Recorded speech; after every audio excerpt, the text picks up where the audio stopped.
रायगढ़ जिला अंतर्गत बरमकेला ब्लॉक के किसान अब अपने ही रबी फसल के धान को बेचने के लिए भटक रहे हैं, क्योंकि इस लॉकडाउन में वे कहीं अन्य धान बेच नहीं पा रहे हैं, न ही सरकार उनकी धान को खरीद रही है। यही वजह है कि किसान अपनी गाड़ी मेहनत की कमाई को व्यापारियों के पास औने पौने दाम पर बेचने को विवश हैं। रायगढ़ जिला अंतर्गत बरमकेला ब्लॉक में रबी फसल में बहुत ज्यादा रकबा में धान लगाया गया था। रबी फसल धान में ज्यादा पानी की खपत होती है, जिसके कारण ट्यूबवेल में जल का स्तर बहुत नीचे चला जाता है। इसलिए सरकार द्वारा दूसरे फसल लगाने के लिए प्रोत्साहित किया जाता रहा है। बावजूद इसके इस साल भी भारी तादाद में धान लगाया गया और बीच बीच में बारिश होते रहने के कारण बहुत ज्यादा पानी की आवश्यकता नहीं हुई और किसानों को परेशानी नहीं हुई, जिससे अच्छा उत्पादन हुआ है। लेकिन अब किसानों के सामने जो परेशानी है वह है धान को बेचने पर सही कीमत न मिल पाना। आपको बता दें कि बरमकेला ब्लॉक में 4000 से अधिक हेक्टेयर में रबी फसल धान लगाया गया था। इसमें प्रति हेक्टेयर 70 क्विंटल औसतन धान का उत्पादन हुआ है। इस तरह से लाखों क्विंटल धान के लिए प्रदेश सरकार द्वारा समर्थन मूल्य में खरीदी की कोई व्यवस्था नहीं की गई है। हालात के मारे किसान लॉकडाउन और महामारी के चलते बाहर ले जाने की स्थिति में नहीं है, जिससे मौका का फायदा यहाँ के व्यापारी आपस में मिलकर कीमत कम करके खूब मुनाफा कमा रहे हैं। इसका ध्यान देने वाला कोई नहीं है। प्रदेश सरकार कभी रबी फसल में धान लगाने के लिए हिमाकत नहीं किया है, तो भाजपा अपने आप में सिमट कर रह गया है। अब तक इस पर कोई ध्यान नहीं दिया है। ऐसे में जो मिल रहा है उसी भाव पर बेचने के लिए विवश है छत्तीसगढ़ के बरमकेला अंचल के किसान। के पैदावार के क्षेत्र में बहुत ज्यादा होते और व्यापारी मन आनंद फानन में बहुत ही सस्ता दाम में किसान मन से खरीदे थे। एकर से सरकार ला एकर खरीदी के समर्थन मूल्य में व्यवस्था करना चाहिए, ताकि किसान मन ला बढ़िया लाभ हो सके और किसान मन ला प्रोत्साहन। व्यापारी मन अभी कतक रेट में मोटा मोटी लेते हैं?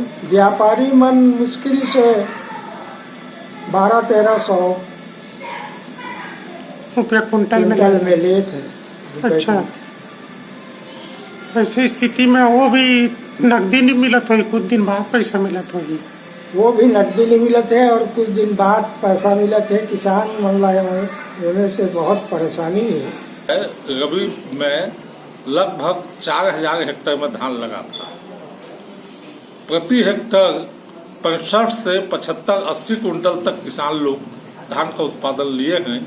बीच बीच में पानी गिरा, इसलिए धान का फसल इस साल बहुत ही अच्छा हुआ है। तो इसकी खरीदी समर्थन मूल्य व्यवस्था नहीं हो पा रहा है, ऐसा कहना है किसानों का। इसके लिए कुछ दिशा निर्देश शासन से थोड़ी प्राप्त हुआ है? नहीं, शासन से समर्थन मूल्य में धान खरीदी के बारे में कोई दिशा निर्देश तो हम लोगों को प्राप्त नहीं हुआ है। मैं किसानों से पूछा था दौगा, अपने विलेज दौगा में, तो किसान लोग बता रहे थे कि 1360 से 1400 तक किसान व्यापारी लोग घर से उठा कर ले गए। अभी जैसे रबी में खेती कर रहे हैं धान के, गेहूं के, अगर कोई प्रकार के भाव मोल नहीं है, 1200, 1220, 25 बेचत है, तो मैं कहा किसान में कोई दुर्गति है, खलिहान में धान पड़े है, कोई व्यापारी लेबर चाहत नहीं है, एक किसान बहुत परेशान है। अभी का व्यापारी मन 1320 रुपया लेते हैं और हमला ये सरकार से गुजारिश है कि 1815 रुपया कम से कम लें।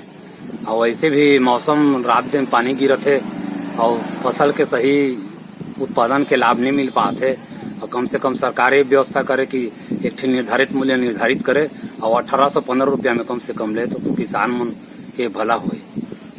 तो अभी व्यापारी मन जो लेते हैं 1300 रुपया में, वो में कई दिन विलम्ब से पैसा मिलत है और लेट में उठाव होते हैं। हाँ, विलम्ब में भी पैसा मिलत है और कब चेक के माध्यम से देते हैं, कब एक घर करके देते हैं, और फिर वो में काटत हैं, कच्चा है परसेंटेज निकालत हैं, और ऊपर से मौसम के बेमौसम चलत है, तेमें भी थोड़े से किसानों वाला परेशानी होती है। रायगढ़ से सुरजीत कौर की रिपोर्ट, ACN 24।